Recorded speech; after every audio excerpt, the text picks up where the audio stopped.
ওয়াজ বেশি লাগে না তো, কথা তো বেশি দরকার নাই, হেদায়েতের জন্য ঘন্টার পর ঘন্টা ওয়াজ লাগে না। আপনি শুধু নিজেকে প্রশ্ন করেন, আপনার মালিক আল্লাহ আপনাকে যেই নিয়ামতগুলো দিয়েছেন, এই নিয়ামত পাওয়ার পরেও সেই মালিকের বিরুদ্ধ পথে যান কি করে? আপনি মানুষ হলে তো আল্লাহর বিরুদ্ধে যেতে পারেন না, ঠিক কিনা? আপনি যেতে পারেন না। আপনার অভিযোগের শেষ নেই। আপনি যা পেয়েছেন সেগুলো নিয়ে একটু ভাবেন। আমার বড় ছেলে মাহমুদ আলী, ওর ওয়াজ আপনারা শুনেন তাই না ইন্টারনেটে? গত কিছুদিন আগে ফিলিস্তিনের একজন লেখক আল্লাহ বাশার কাবির একটা বই আছে হাদিসুল মাসা, এই বইয়ের একটা পৃষ্ঠা ও বোটে এনে আমাকে দিয়ে বলছে, বাবা আপনি এই পৃষ্ঠাটা পড়বেন। আর একটা পৃষ্ঠা বোটে ওর মাকে দিয়ে বললেন, মা তুমি এই পৃষ্ঠাটা পড়বা। আমাকে যে পৃষ্ঠাটা পড়ার জন্য দিয়েছেন সেই পৃষ্ঠায় আমার জন্য শিক্ষণীয় অনেক বিষয়, শুধু আমার জন্য না বরং পুরো জাতির জন্য শিক্ষা আছে। সেই পৃষ্ঠায় কি আছে? একজন সাংবাদিক ৬০ বছর চাকরি করে, তিনি ৬০ বছরের চাকরি শেষ করে অবসরে গিয়েছেন। একদিন বিকেলে তিনি বসে বসে একটা ডায়েরি লিখছেন। ডায়েরিতে লিখতেছেন নিজের কষ্টের কথা। একটা পৃষ্ঠায় লিখেছেন, গত একটা বছর আমার খুব কষ্টে কেটেছে। গত বছর আমার বাবা মারা গিয়েছেন। গত বছর আমার ছেলে পরীক্ষায় ফেল করেছে। গত বছর আমি অবসরে ছিলাম। গত বছর এই কষ্টে ছিলাম। এই কষ্টের কথাগুলো লিখে নিচে দিয়ে লিখে দিলেন, গত বছর আমার কষ্টের বছর কেটেছে। তার স্ত্রী ঢুকলেন রুমে, ঢুকে দেখলেন যে স্বামী আল্লাহকে দোষারোপ করছে। আল্লাহ তুমি আমাকে গত বছর এই নিয়ামত দাও নাই, মানে গত বছর আমি খুব কষ্টে কেটে গিয়েছি, গত বছর আমার খুব কষ্টে কেটেছে। স্ত্রী রুমে চলে গেলেন। স্ত্রী রুমে গিয়ে তিনি একটা পৃষ্ঠায় লিখলেন, গত বছর আমরা আল্লাহর খুব নিয়ামতের মধ্যে ছিলাম। গত বছর তোমার ছেলে একটা অ্যাক্সিডেন্ট থেকে বেঁচে গিয়েছে। গত বছর তুমি আমাদেরকে সময় দিয়েছো, ৬০টা বছর ইনকাম করেছো, সময় দিতে পারো নাই। গত বছর আমরা এই জায়গায় বেড়াতে গিয়েছি। গত বছর তোমার একটা বড় রোগ থেকে আল্লাহ তোমাকে মুক্তি দিয়েছেন। গত বছর তুমি এই নিয়ামত পেয়েছো। নিচে লিখে দিয়েছেন, গত বছর আমরা খুব সুখে শান্তিতে বসবাস করেছি, আল্লাহর নিয়ামতের মধ্যে গত বছর আমাদের কেটেছে। পার্থক্য কি বলেন? স্বামী বললেন কষ্টের, আর স্ত্রী বললেন সুখের। স্বামী বললেন দুঃখের বছর গিয়েছে, আর স্ত্রী লিখেছেন শান্তির বছর গিয়েছে। পার্থক্য হলো চশমা, দৃষ্টিভঙ্গির। চশমা নীল হলে দুনিয়া একটু নীল মনে হয়, চশমা লাল হলে দুনিয়া একটু লাল মনে হয়। আপনি যদি আল্লাহ কি কি দেয় নাই খুঁজেন তো আপনি শেষ করতে পারবেন না। আর যদি খুঁজেন যে আল্লাহ কি কি দিয়েছেন, কিয়ামত পর্যন্ত গুণে আপনি শেষ করতে পারবেন না। দৃষ্টিভঙ্গি পাল্টাতে হবে, খুঁজতে হবে, দেখতে হবে আমার আল্লাহ যা যা দিয়েছেন একটা নিয়ামতের জন্য কিয়ামত পর্যন্ত সেজদায় পড়লেও একটা নিয়ামতের শুকরিয়া আদায় শেষ হবে না, ঠিক কিনা? আপনার দৃষ্টিটা পাল্টান। স্বামী স্ত্রী বিকেলে বসে চা খায়। তো একদিন স্ত্রী তার স্বামীকে লাগাতার কয়েকদিন দেখালেন, দেখিয়ে বলছেন, দেখো পাশের বাড়ির ভাবি ওনার ছাদে উঠে বিকেলবেলা, তো ভাবিকে দেখিয়ে বলছে যে ভাবির গায়ের জামাগুলো দেখছো কত নোংরা ফ্যাকাশে, তার চেহারাটা কত ফ্যাকাশে, কি নোংরা চলে এই মহিলাটা, আর আমি আলহামদুলিল্লাহ কত পরিষ্কার চলি। তোমার কপালটা ভালো, তুমি আমার মতো বউ পাইছো। এটা তো মহিলাদের অভ্যাস, ঠিক না? মানে পৃথিবীর সেরা মহিলা থাকলে ও একাই আছে। পৃথিবীর সেরা বাপকে ওর বাপ, ঠিক না? পৃথিবীর সেরা মা বউয়ের মা, পৃথিবীর সেরা ভাই বউয়ের ভাই, পৃথিবীর সেরা বোন বউয়ের বোন, আর পৃথিবীর সেরা স্বামী ওর বান্ধবীর স্বামী, ঠিক না? পৃথিবীর সেরা জামাই ওর বোনের জামাই অথবা ওর বান্ধবীর জামাই, ওর জামাই ওনার জামাই জীবনও সেরা হইতে পারবে না, আপনি জান দিয়ে ফেলবেন। মানে বেশিরভাগ এটার কারণ হলো যে স্ত্রীদেরকে আপনার দিন শিখাইতে পারিনি। তো স্বামীকে দেখায় বলছে, দেখেন কত নোংরা চলে আর আমি কত ভালো চলি। একদিন বললেন, 2 দিন বললেন, এভাবে কয়েকদিন বললেন। একদিন হঠাৎ করে স্ত্রী তার স্বামীকে বলছে, আরে স্বামী আমি যে আপনাকে মহিলাটার কথা বলি, আজকে দেখেন মহিলাটা কত পরিষ্কার চলছে, তার চেহারা কত কত ফর্সা দেখা যাচ্ছে, তার পোশাকগুলো কত সুন্দর দেখা যাচ্ছে। স্বামী ঘটনা কি? আপনাকে যে বলেছি শুনেছে নাকি? স্বামী বলছে না, মহিলা আগে যেমন ছিল এখনো তেমন আছে, পার্থক্য হলো আজকে সকালে আমাদের থাই গ্লাসটা আমি মুছে পরিষ্কার করে ধুয়ে দিছি। বুঝেন নেই? মানে এতদিন পর্যন্ত জানালার এই পাশে থেকে থাই গ্লাস দিয়ে ভাবিকে দেখা যায় ভাবি নোংরা, ভাবির পোশাকটা নোংরা নোংরা, ভাবির চেহারা নোংরা। আসলে পোশাক নোংরা নয়, আসলে চেহারা নোংরা নয়, আসলে তার গ্লাসটা নোংরা ছিল। গ্লাস ধোয়ার পরে এখন তার আগের অবস্থা, আগের চেহারা ঠিকই ফুটে উঠেছে। আসলে তার দোষ নাই, তার শরীরের দোষ না, তার চেহারার দোষ না, দোষ হচ্ছে তার নিজের গ্লাসের। আল্লাহর কোনো দোষ নেই, আল্লাহর কোনো ভুল নেই, ভুল হচ্ছে আমাদের বুঝের ভুল, আমাদের চিন্তার ভুল। ঠিক কিনা? ডক্টর আইজাল কারণী বলেন, পৃথিবীতে সুখ আর শান্তি চাও তো চারটা কথা মনে রাখো। এক, লা তাহজান। দুই, ওয়ালা তাসখাত। দুই নম্বর হলো আল্লাহর কোন সিদ্ধান্তের বিরুদ্ধে যেও না, তোকে ভুল মনে করো না। আল্লাহর কোন ফয়সালাকে আল্লাহর কোন ফয়সালায় অসন্তুষ্ট হয়েও না। মনে রেখো আল্লাহর প্রত্যেকটা সিদ্ধান্তের মধ্যেই মানবতার কল্যাণ আছে। ঠিক কিনা? আপনি হয়তো বুঝেন নাই, আমি বুঝিনি। আমার মনে আছে অনেক বছর আগে আমি মাহফিলে যাচ্ছি, তখন আমি বেশিরভাগ বাসে করে মাহফিলে যেতাম। অনেক ছোটবেলার কথা বলছি, আমার ছেলে যে বয়স থেকে ওয়াজ করে, আলহামদুলিল্লাহ আমি এই বয়স থেকে ওয়াজ করি। তো আমি মাহফিলে যাওয়ার জন্য আপনার টিকিট কেটেছি। গাড়ি স্টেশনে যেতে আমার দেরি হয়ে যাচ্ছে, একটা জ্যামে পড়েছি, জ্যামে 10 মিনিট দেরি হয়ে যাচ্ছে। ঘড়ির দিকে তাকাই আর আল্লাহকে বলি, আল্লাহ 10টা মিনিট তুমি গাড়িটা আটকায় রাখো, একটা গাড়ির চাকা ঠাস করে ফুটায় দাও, তাইলেও তো 10 মিনিট যায়। আল্লাহ 10টা মিনিট একটু গাড়ি আটকায় রাখো। আবেগের দোয়া, আল্লাহ 10 মিনিট গাড়ি আটকায় রাখো, আমি জ্যামে পড়েছি, দেরি হয়ে যাচ্ছে। 10 মিনিট পরে গেলাম, যাওয়ার পরে দেখলাম আমি যে গাড়িটার জন্য দোয়া করেছি সেই গাড়িটা পাই নেই। আমার দেরি হয়ে গেছে, গাড়িটা ছেড়ে দিয়েছে, চলে গেছে। পরের গাড়ির জন্য আবার টিকিট কাটতে হয়েছে। আগের গাড়িও গেল, টিকিটও গেল, আমও গেল, কথা বলেন সালাও গেল। মনটা বড়ই খারাপ। পরের গাড়িতে উঠে সিটের মধ্যে মাথাটা দিয়ে এইভাবে আল্লাহর কাছে বলতে লাগলাম, মালিক আমি তো এমন কোনো কাজ করি নেই যেই কাজের কারণে তুমি আমাকে দোষারোপ করতে পারো। আমার দোয়াটাকে তুমি ফিরাইয়া দিলে, আমি তো একটা ভালো কাজে যাচ্ছি। আল্লাহ 10টা মিনিট আটকে রাখলে অসুবিধার কি ছিল? কেন আল্লাহ তুমি আমার দোয়াটা কবুল করে নাই? মনটা খুব খারাপ। পরের গাড়িতে উঠে যাচ্ছি, 1 ঘন্টা যেতে না যেতেই ড্রাইভার আর সুপারভাইজার চিল্লায় বলতেছে, এই যে আমাদের আগের গাড়িটা, মানে আমি যে গাড়িতে উঠার কথা ছিল সেই গাড়িটা আমাদেরকে দেখায় বলছেন এটা আমাদের 10 মিনিট আগের গাড়ি। বাম দিকে তাকায় দেখলাম সেই গাড়িটা খালের মধ্যে পড়ে আছে, আর অসংখ্য লাশ রাস্তায় পড়ে আছে। অ্যাক্সিডেন্ট করে বহু মানুষের লাশ রাস্তায় পড়ে আছে।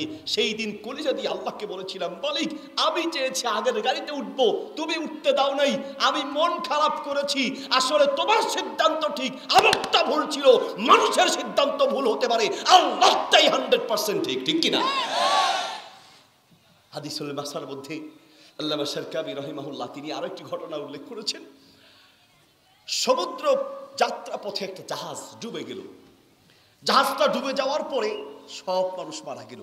একটা মানুষ কোন রকম একটা চাকা ধরে সেই সমুদ্র পাড়ে সাঁতার কাটতে কাটতে বহু কষ্টে গিয়ে জীবনটা বাঁচলো। একটা মানুষই জীবিত, আর সব দুনিয়া থেকে বিদায় হয়ে গেছে। লোকটা সমুদ্রে পাড়ে গিয়ে চিন্তা করলো, যাক বেঁচে যেহেতু আছি নিজেকে তো বাঁচানোর চেষ্টা করতে হবে, কি খাবে, কোথায় থাকবে। এই জন্য সে বিভিন্ন ফলমূল খুঁজে খুঁজে খায়, আর পাথরের উপর পাথর বাড়ি দিয়ে মাছ এটাকে ফ্রাই করে বা কাবাব বানিয়ে ওই আগুনে জ্বালিয়ে এরপরে মাছ খায়। সমুদ্রের থেকে মাছ ধরে, পাথরের সাথে পাথর বাড়ি দিলে দেখবেন আগুন ধরে, এভাবে আগুন ধরিয়ে মাছ খায়। আর নিজে থাকার জন্য ছন দিয়ে কোন রকম অনেক কষ্ট করে একটা ঘর বানিয়েছে। একদিন বিকালবেলা মাছ খাওয়ার জন্য ঘরের পাশে বসে পাথরের সাথে পাথর বাড়ি দিয়েছে, আগুন ধরে ওই ঘরটা জ্বলে গেছে। বিকেলবেলা ঘরটা জ্বলে যেতে দেখে মনটা বড়ই খারাপ হয়ে গেল। এত রাগ করলেন, আল্লাহকে দোষারোপ করলেন, আল্লাহ তুমি আমার সব নিয়ে গেলা, এমন এক জায়গায় আছি যেখান থেকে পরিবারের কাছে যাওয়া সম্ভব নয়, পৃথিবীর কোনো মানুষ নেই, সব নিয়ে গেলা। একটা ঘর বানিয়েছি, এই ঘরটাও তুমি নিয়ে গেলা। তার আমি পৃথিবীতে থেকে লাভটা কি? আমি আর থাকবো না দুনিয়ায়। আল্লাহ তুমি যা নিয়েছো, যেহেতু সবই যেহেতু নিয়েছো, তা আমাকেও নিয়ে যাও। আমার ঘরটা তুমি জ্বালায় দিতে পারলা। আল্লাহর উপর রাগ করলেন। মাঝে মাঝে আমাদের এরকম, আল্লাহ মাফ করুন, মন খারাপ হয়ে যায়, না বুঝে আল্লাহকে দোষারোপ করা শুরু করি। রাগ করে সেই ঘরের পাশেই ঘুমায় গেলেন। আমি ঘুমাইছি, আল্লাহ আমাকে ঘুমের মধ্যে তুমি নিয়ে যাও। ঘুম থেকে হঠাৎ করেই আওয়াজ শুনলেন, জাহাজের আওয়াজ। ঘুম থেকে উঠে অবাক হয়ে গেলে স্বপ্নে দেখতেছি জাহাজটা নদীর তার কাছাকাছি এসে কিছু মানুষজন নেমে বলছে, ভাই চলেন আপনাকে উদ্ধার করতে আসছি। লোকটা অবাক হয়ে বলল, ভাই আপনার কি মানুষ না ফেরেশতা? বলছে না ভাই মানুষ কেন, কি হয়েছে? বললো, ভাই রে আমি যে এখানে আছি আপনারা জানলেন কি করে? বলছে, ভাই আমরা জানি যে এদিকে করে একটা জাহাজ ডুবে গিয়েছে, এটা আমরা শুনেছি। কোন জায়গায় ডুবেছে এটা আমরা জানি না। আর এটাও আমরা ধারণা করেছি যে এই জায়গায় জাহাজ ডুবলে কোনো মানুষ বেঁচে থাকার কথা নয়। আমরা পাশ দিয়ে জাহাজ দিয়ে যাচ্ছিলাম একটু দূর থেকে, তো আমরা দেখলাম যে এখানে আগুন জ্বলতেছে, ধোঁয়া উঠতেছে। আমরা তখন এই ধোঁয়া দেখে বুঝেছি যেখানে মনে হয় কোনো না কোনো মানুষ আছে। এই ধোঁয়া দেখে আমরা ধারণা করে আমরা এখানে এসেছি। এসে দেখলাম আপনি আছেন, আর তো কাউকে দেখছি না, এই জন্য আপনাকে উদ্ধার করার কথা বলছি, চলেন আমাদের সাথে। লোকটা বলল, ভাই আমাকে একটু ছেড়ে দেন। অজু করে সেজদায় পড়ে আল্লাহর সামনে চোখের পানি দিয়ে কেঁদে বলছে, মালিক আমি না বুঝে তোমার উপরে রাগ করেছি। আমি মনে করেছি আমার ঘরটা জ্বালিয়ে আমাকে শেষ করে দিয়েছো, অথচ এখন দেখছি এই ঘরটা জ্বলে যাওয়াটাই আমার উদ্ধারের ফায়সালা হয়েছে। ঘরতে আগুন লেগেছে, ধোঁয়া উঠেছে, তারা মনে করেছে মানুষ বেঁচে আছে, এই জন্য উদ্ধার করতে এসেছে। আমি চেয়েছি একটা, আমি তোমাকে ভুল বুঝেছি, আসলে আমার বুঝে ভুল ছিল, তোমারটাই ঠিক ছিল। আল্লাহু আকবার। আগে বরিশাল যেত, যে জাহাজে করে যেত, লঞ্চে করে যেত। তো যারা বরিশাল গেছেন তাদের অভিজ্ঞতা থাকার কথা। বরিশালে লঞ্চগুলোতে প্রচণ্ড ভিড় থাকতো।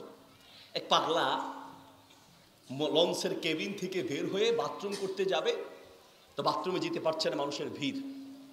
এই জন্য সে লোকদের সামনে বলছে যে আল্লাহর সব কাম ঠিক আছে, নাউজুবিল্লাহ, একটা কাম ঠিক নেই। কি ঠিক নেই? আল্লাহ যদি মানুষের হাত পাগুলোকে নাট বল্টু সিস্টেমের করে দিত তাইলে ভালো হতো। কেন? হাত পাগুলোকে খুলে ব্যাগের মধ্যে বসে রেখে দিত, তাইলে জায়গা কম লাগতো, মানুষ ব্যাঙের মতো বসে থাকতো। হাত পাগুলোকে নাট বল্টু সিস্টেমের করে দিলে ভালো হতো। কিছু যুবকরা মিলে তারা একটা মাইর দিতে চেয়েছে, পরে চিন্তা করলো মাথায় মনে ডিস্টার্ব আছে, থাক ছেড়ে দাও। ছেড়ে দিলেন। সে কেবিনে গিয়ে কেবিন থেকে বের হয়ে আবার বলছে, না রে ভাই না, আল্লাহটা ঠিক, আমারটা ভুল রে ভাই। আরে ভাই আল্লাহটা ঠিক, তোমারটা ভুল। কি? ভাই আমি মনে করেছিলাম আল্লাহ যদি হাত পাগুলোকে নাট বল্টু সিস্টেমের করে দিত তাহলে খুলে ব্যাগে রেখে বের হলে জ্যাম কম লাগতো। এখন দেখতেছি না রে ভাই, আমার সিদ্ধান্ত ভুল ছিল। কেন? ভাই আমার একটা বিদেশি টর্চ লাইট ছিল, টর্চ লাইটটা কেবিনে রেখে মাত্র বের হলাম, গিয়ে দেখি টর্চ লাইট চুরি হয়ে গেছে। টর্চ লাইট চুরি হয়েছে অসুবিধা নেই, টর্চ লাইট আরেকটা পাওয়া যাবে, কিন্তু হাত পাগুলো যদি নাট বল্টু সিস্টেমের থাকতো আর এটা খুলে যদি রেখে আসতাম, মিস্টার চোর যদি চুরি করে নিয়ে যাইতো, সারা দুনিয়া খুঁজে আর একটা হাত আর পাও পাইতাম না। তাহলে বুঝতে হবে যে আমার সিদ্ধান্ত ভুল, আল্লাহটাই ঠিক। আল্লাহু আকবার। আউয়ালু মান ইউদআ, হাদিসে এসেছে, নবী সাল্লাল্লাহু আলাইহি ওয়াসাল্লাম বলেন, মুসনাদ আহমদের হাদিস, আউয়ালু মান ইউদআ ইলাল জান্নাতি আল্লাযীনা ইয়াহমাদুনা ফিস সাররাই ওয়াদ দাররা। এই পৃথিবীতে যারা সুখে দুঃখে সর্ব অবস্থায় আল্লাহর প্রশংসা আদায় করেছে, যে অবস্থাতে আপনি থাকেন না কেন, যেই ফয়সালাই আপনার উপর হোক না কেন, আপনার সিদ্ধান্ত নিতে হবে যে অবশ্যই এর মধ্যে কোনো না কোনো কল্যাণ আপনার জন্য আছে। শোনেন, আপনি আমি কতটা বিপদে আছি। পৃথিবীর সবচেয়ে মানুষ বেশি আল্লাহর নাফরমানি করে যখনই সে বিপদে পড়ে, তখনই তার মালিককে ভুলে যায় যে আল্লাহ তাকে এতদিন সাহায্য করেছে, এতদিন দয়া করেছে। একটু পরীক্ষা করলেই মুহূর্তের মধ্যে আমাদের চেহারা পাল্টে যায়, মুহূর্তের মধ্যে আল্লাহর উপরে আমাদের রাগ চলে আসে, নারাজি চলে আসে। অথচ নবী সাল্লাল্লাহু আলাইহি ওয়াসাল্লাম বলেন, আসাদুন নাসি বালাআন আল আমরিয়া ফাল আমসাল সুম্মাল আমসাল। আমার ছেলেটা গতকালকে আমাকে বলতেছিল, যাব্বু আপনাদের উপরে এত বিপদ কেন? আমরা যারা মাদ্রাসা চালাই, আমরা যারা দিনের কাজ করি, আমরা যারা দিনের পথে চলি, আমাদের প্রতিটা মুহূর্তে আমাদের আশেপাশে বন্ধুর যেমন অভাব নেই, শত্রুরও তেমন অভাব নেই। আমাদেরকে মেরে ফেলা, আমাদের সন্তানদেরকে দুনিয়ার থেকে শেষ করে দেওয়ার মতো অসংখ্য ষড়যন্ত্র দেশে আছে, আছে না? আপনারা দেখেন যে চট্টগ্রামে সাইফুল ইসলাম আলিফ যে আইনজীবীকে হত্যা করা হলো, তার স্ত্রী 4 মাসের গর্ভবতী, স্ত্রী 4 মাসের প্রেগনেন্ট, একটা মেয়ে আছে 3 থেকে 4 বছর, একটা মেয়ে আছে। ভিডিও আছে, মেয়েটাকে জিজ্ঞেস করছে তোমার বাবা কোথায়? বলছে আমার বাবা শহরে গিয়েছে। কখন আসবে? বলছে সন্ধ্যায় আসবে। মেয়েটা বলছে আমার বাবা সন্ধ্যায় আসবে, কিন্তু তাকে এমনভাবে দুনিয়া থেকে বিদায় করে দিল। একটা কোপ দিলেই তো হয়, পুরো শরীরে এত অসংখ্য কোপ, এত অসংখ্য, শেষ পর্যন্ত গলা জবাই পর্যন্ত করে দিয়েছে। কি কোনো দোষ নাই, একটাই তার দোষ, সে ইসলাম গ্রহণ করেছে, সে মুসলমান, এটাই তার দোষ, ঠিক কিনা? আর কি দোষ বলেন?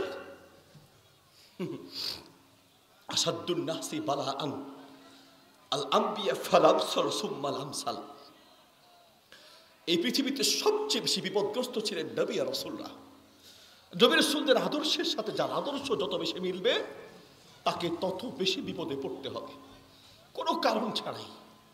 শত্রু ভালো কাজ করেন, আশেপাশে শত্রু আগাছার মতো জন্মাবে, কোনো কারণ নেই, আপনার খামাখা বিরোধিতা করবে। ওই যে শয়তান তো বসে নাই।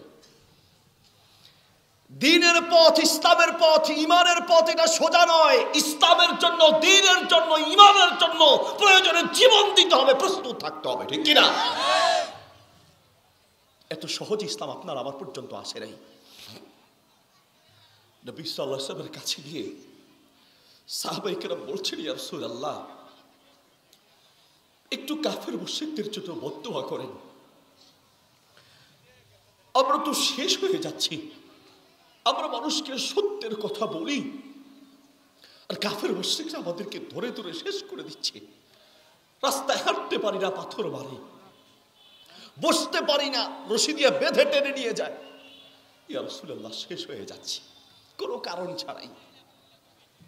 ইয়া রাসূলুল্লাহ, একটু বদদোয়া করেন, কাফের মুশরিকরা ধ্বংস হয়ে যাক। আল্লাহ নবী বললেন, সাহাবী, এত তাড়াতাড়ি অসহ্য হয়ে যাচ্ছ? শোনো, শুধু ঈমান আনার কারণে তোমাদের পূর্বের কোন নবীকে ধরে, মাথার উপরে করাত রেখে সেই করাত চালিয়ে 2 ভাগ করে দিয়েছে, পুরো দেহ 2 ভাগ হয়েছে, জীবন দিয়েছে, প্রাণ দিয়েছে, ঈমান দেয় নাই। আল্লাহু আকবার, ঈমান দেয় নাই। ফেরাউনের স্ত্রী আসিয়া আলাইহিস সালাম এখন পর্যন্ত ফেরাউনের লাশ মিশরে জাদুঘরে রেখে দিয়েছেন। কেন? পৃথিবীর মানুষকে শিক্ষা দেওয়ার জন্য। ভাই কথা বলছেন, মেহেরবানি করে একটু স্টপ থাকেন ভাই, প্লিজ একটু চুপ থেকে শুনেন। ফেরাউনের স্ত্রী ছিল আসিয়া আলাইহিস সালাম। কোরআনে ফেরাউনকে বলা হয় জিল আওতাদ, পেরেকওয়ালা। ফেরাউন হচ্ছে তার উপাধি। ফেরাউনের আসল নাম হচ্ছে মানিফতা, তার আসল নাম। ফেরাউনকে পেরেকওয়ালা আল্লাহ কেন বললেন? এই জন্য বললেন, ফেরাউন নিজের স্ত্রীকে উত্তপ্ত খোলা মাঠে গরম বালুর মধ্যে শোয়া, হাতের মধ্যে পায়ের মধ্যে পেরেক মেরে শোয়া রেখেছে। শুধু একটাই অপরাধ, বলেছে আমানতু বিল্লাহ, আমি ফেরাউনকে রব মানি না, আমি আল্লাহ ছাড়া কাউকে রব মানি না, আমি ফেরাউনকে রব মানি না, আমি এক আল্লাহকে রব মানি।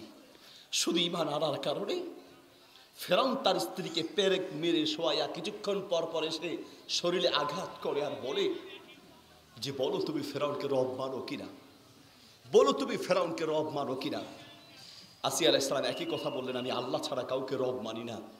সর্বশেষ বিশাল একটা পাথর নিয়ে এসে ফেরাউনের স্ত্রীর মাথার উপরে ধরে বলছে, যদি তুমি বলো ফেরাউন তোমার রব, তাহলে তোমাকে ছেড়ে দিয়ে আবার রানীর সেই দায়িত্ব দেওয়া হবে, আবার তোমাকে রানী বানিয়ে রাখা হবে, রাজত্ব তোমার হাতে তুলে দেওয়া হবে।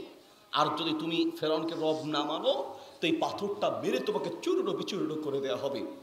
পাথরের নিচে থেকে ঠিক সেই মুহূর্তে আসমানের দিকে তাকিয়ে ফেরাউনের বিবি বলছেন, ফেরাউনের স্ত্রী আসিয়া আলাইহিস সালাম বলছেন, রব্বি বিরলি ইনদাকা বাইতান ফিল জান্নাহ, হে আমার মালিক আল্লাহ, আমি ফেরাউনের রাজত্ব চাই না, আমি দুনিয়ার রানী হতে চাই না, আমি চাই তোমার পাশের ওই জান্নাতটা চাই, আমি শাহাদাত চাই, আমি তোমার পাশে থাকতে চাই। আল্লাহু আকবার। পাথরটা মেরে চূর্ণ বিচূর্ণ করে দিয়েছে, শহীদ হয়েছেন, শাহাদাত বরণ করেছেন, কিন্তু ঈমান দেয় নাই। ফেরাউনের মেয়ের এক খাদেমা ছিল, মাসিতত বিনতি ফিরাউন। ফেরাউনের মেয়ের চুল আঁচড়াচ্ছিল, একদিন চিরুনিটা হাত থেকে পড়ে গেল। চিরুনিটা নেওয়ার সময় সেই খাদেমা বললেন বিসমিল্লাহ। কার নামে? আল্লাহর নামে, আল্লাহর নামে বিসমিল্লাহ। এরপরে ফেরাউনের মেয়ে শুনলেন, শুনে বলছে বিসমিল আল্লাহ বলতে কি বিসমি আবি, আমার বাবাকে বুঝাচ্ছ? সেই খাদেমা বলল আমানতু বিল্লাহ, আমি আল্লাহর উপর ঈমান এনেছি, আল্লাহ হচ্ছেন তিনি, বিইসমি রব্বি ওয়া রব্বি আবি কি, আল্লাহ হচ্ছেন তোমার রব এবং আমার তোমার বাবার রব, আমার রব তোমার বাবার রব সেই আল্লাহ, আমি ফেরাউনকে রব মানি না। ফেরাউনের মেয়ে বলছে ঠিক আছে, তাহলে আমি আমার বাবাকে বলে দিব, আমি আমার বাবাকে বলে দিব। ফেরাউনের মেয়ে গিয়ে ফেরাউনকে বলে দিলেন। বলার পরে সেই খাদেমাকে ডাকলেন, ডেকে বলছে তুমি আমাকে রব মানো না? বলছে না, আমি আপনাকে রব মানি না, আমি আল্লাহকে রব মানি, তোমাকে সহ তোমার পুরো পরিবারকে দুনিয়ার থেকে বিদায় করে দিব। সেই খাদেমা বললেন যা ইচ্ছা করতে পারেন,